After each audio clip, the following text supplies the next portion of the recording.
What is wrong with men?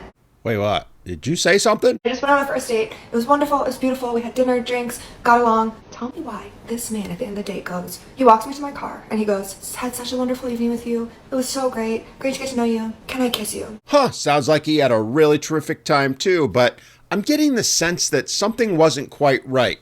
Sounds like you have a couple of things you really want to get off your chest.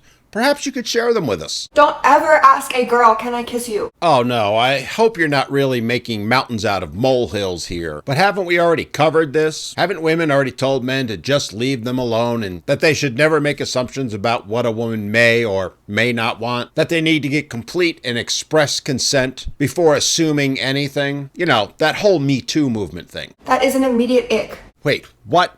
First, you screamed for years that we should never assume anything. We should always ask permission. Now you're telling us it's an ick if we do? And you all sit there and wonder why men say we're damned if we do and damned if we don't? Well, all I can say is this woman has given us a couple of really big, obvious reasons. Why? Like, do you guys just not have balls anymore? Oh no, we have balls, but we also have brains. You see, our IQs aren't lower than our bra size, as is the case for some people. We know the risk in just assuming. We know what could potentially happen if we just lean in for that romantic kiss. Because not only is it a threat now that she might consider it harassment, weeks, months, years, even decades later, she may claim it's harassment. So no, the risk is simply too great. And men know that. They're smart enough to know that.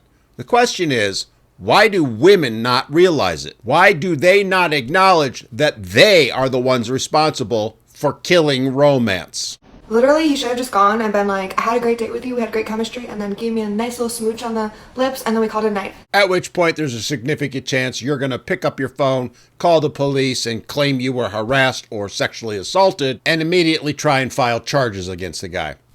Thanks, but no thanks. There's nothing more unattractive than a man asking if they can kiss you.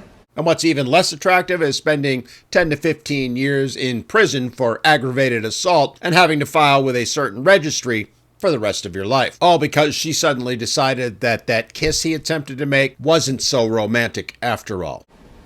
Men, do better. Well, on that point, I agree with her. Men do need to do better. They need to do better at making sure that they cover their ass, that they protect themselves from potential false allegations. The days of wine and roses and romance out of novels or movies are over. There is too much of a risk to men to try anything like this. The last thing we need to do is to be taking advice from women like her. Because again, I remind you, gentlemen, at any point she can decide that she didn't want that kiss. Not just now, not just in a couple of hours, but years later. And you could be facing charges and having your life destroyed simply for trying to be romantic. Let that sink in, and indeed, do better.